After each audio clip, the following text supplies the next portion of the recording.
না? এই দোয়াটা আমি করছি আল্লাহ রসুলের রওজা মুবারকের সামনে বলছি, ইয়া রাসূলুল্লাহ আপনার রওজা মুবারকে সালাম দিলাম, নবী গো আপনার রওজায় যেহেতু সালাম দিছি, এই সেম কথাটা আমি আল্লাহ তাআলার কাবা ঘরের গিলাফটা ধরে বলছি, আল্লাহ কত মানুষকে নিয়ে ওয়াজ মাহফিলে কথা বলি, আল্লাহ প্রত্যেকটা মানুষকে একবার আপনার ঘরের সামনে আইনেন, জোরে কন্যা আমিন। কাবা শরীফের সামনে দেখলাম অনেক মানুষ কাবা শরীফের দিকে আল উমরা গেট দিয়ে প্রবেশ করে, কিন্তু দেখলাম অনেক মানুষের চোখগুলা দিয়া বায়া বায়া পানি পড়ে। আমি আমার সাথে একজন ভাই ছিল জাকারিয়া, তার জিগাইলাম ভাই আপনি কেন আল্লাহর কাবা ঘরের দিকে তাকায় তাকায় কান্দেন? সে ডাক দিয়ে কয় হুজুর এই কাবা ঘরটা হলো মুসলমানের আবেগের জায়গা। বাংলাদেশের মধ্যে মসজিদের টাইলসের মধ্যে সেজদা দেই, পশ্চিমটাকে ক্যাবলা মনে করে। আমি জানি আমার কাবা শরীফ আমার পশ্চিমে, কিন্তু হুজুর যে কাবা ঘরটারে আমি সেজদা দেই বাংলাদেশে থাইকা, আজকে কালো গিলা পলা ঘরটা আমার সামনে, ওইটাতে আমি সামনে রাইকা মাকাম ইব্রাহিমটারে সামনে রাইকা, হাতিমে কাবাটারে সামনে রাইকা, রুকনে ইয়ামিনী রুকনে স্বামী হাজরে আসওয়াদকে সামনে রাইকা আমি নামাজ পড়লে আমার কলিজা ঠান্ডা হয়, আমার রুহ ঠান্ডা হয়, আমার অন্তরটা প্রশান্তি পায়। আরে ওই কাবা ঘরের গিলাফের দিকে তাকাইলে গুনাহ মাফ হয়, কাবা ঘরের দরজার মধ্যে ধইরা দোয়া করলে দোয়া কবুল হয়। এবার আপনারা বলেন আল্লাহ যদি তৌফিক দেয় আমরা সবাই মক্কা মদিনা যাইতে চাই কি চাই না? তাহলে সবাই জবান খুলে জোরে জোরে পড়েন দয়াল আল্লাহ দয়া করেন, দয়া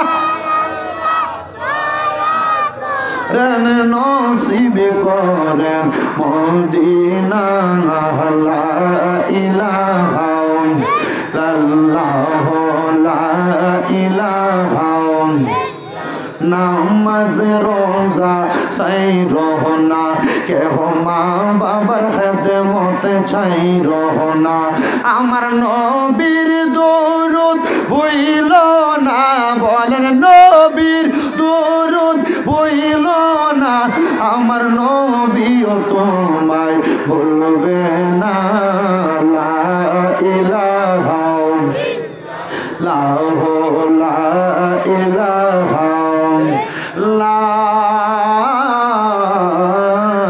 ইলাহা ইল্লাল্লাহু মুহাম্মাদুর রাসূলুল্লাহ সাল্লাল্লাহু আলাইহি ওয়াসাল্লাম।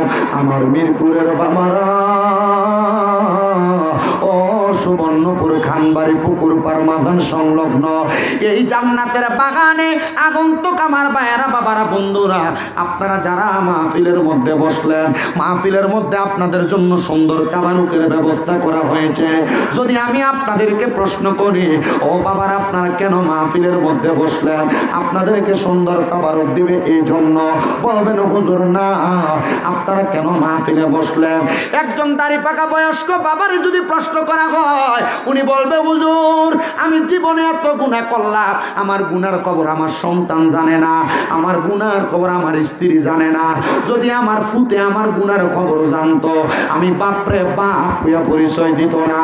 আরে যুবক ভাইরা একটা বার চিন্তা করো, তোমার জীবনের গুনার খবর যদি তোমার মা জানতো তুমি ফুতরে ফুত কইয়া পরিচয় দিত না।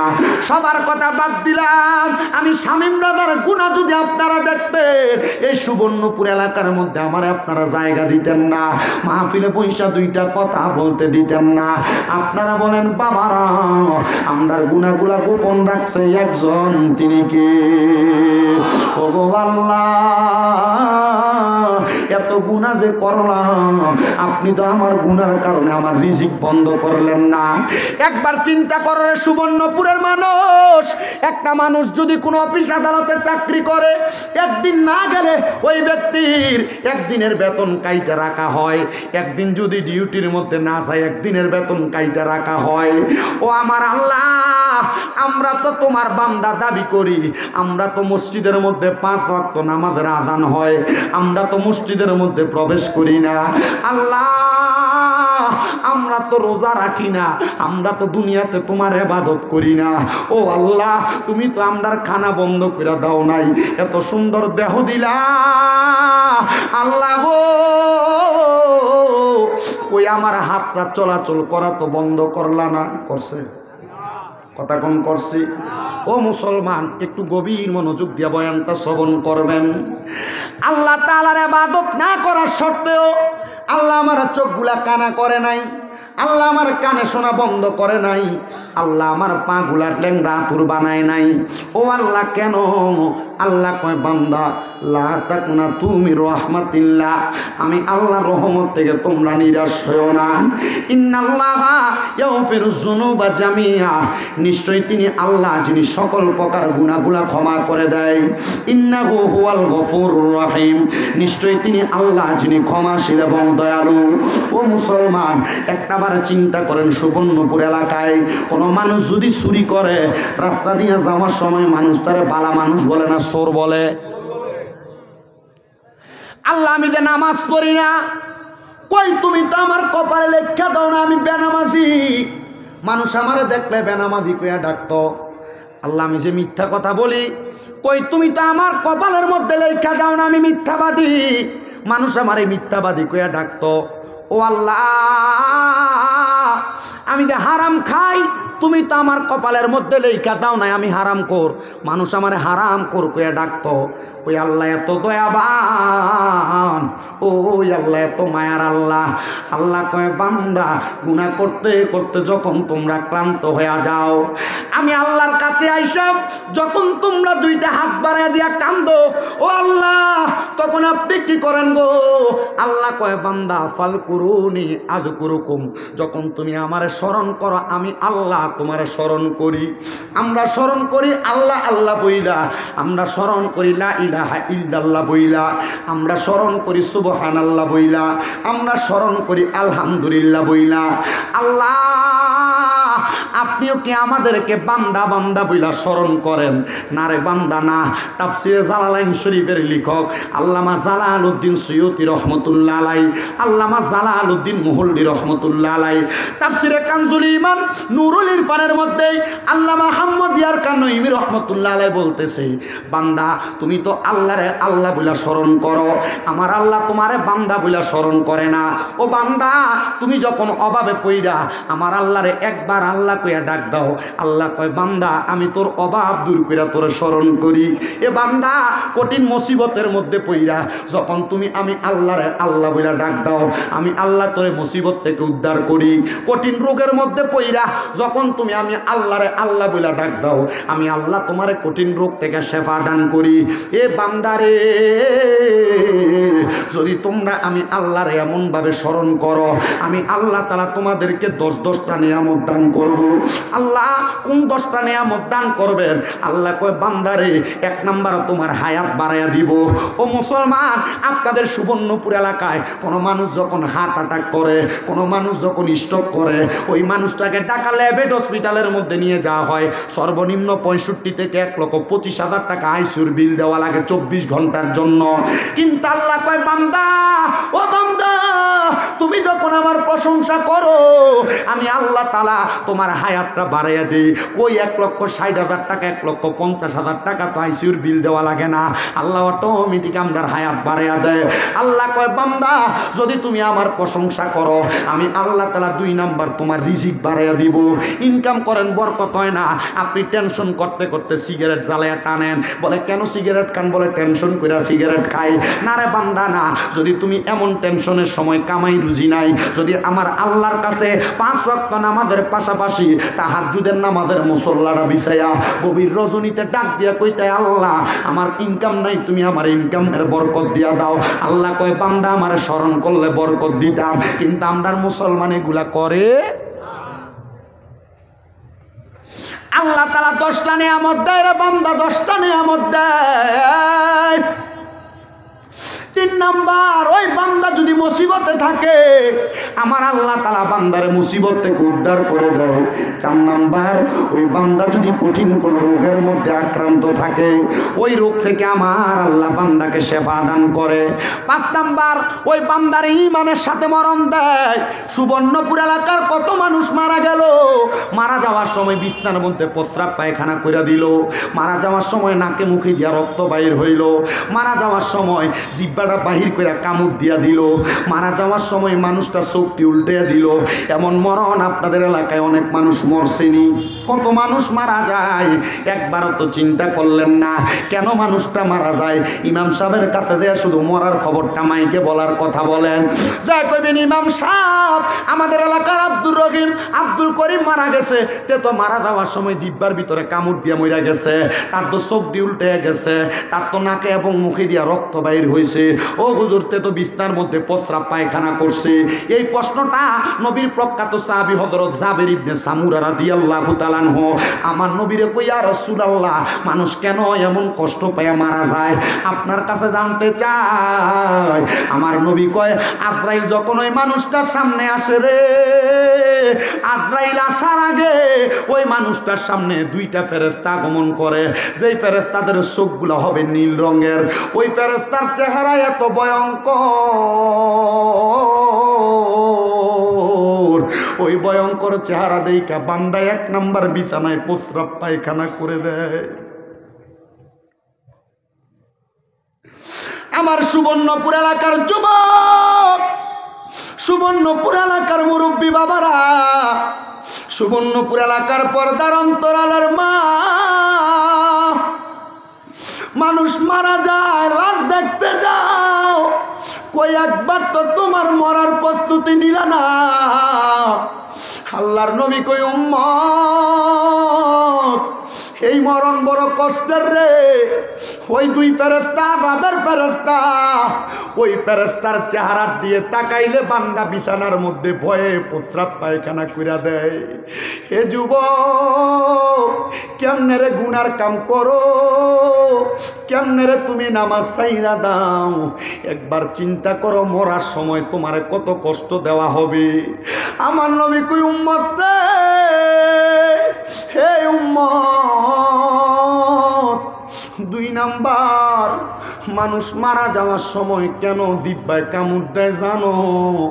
ইয়া রাসূলুল্লাহ জানি না। নবী আমার কয়, আজরাইল যখন সামনে আসে রুহটা কবজ করার সময় ওই বান্দার বুকের মধ্যে হাত দেয়, এত ওজন লাগে রে বান্দা বুঝে না। মনে হয় সমস্ত পৃথিবীর পাহাড়গুলা মনে হয় বান্দার বুকের উপর চাপাইয়া দিছে।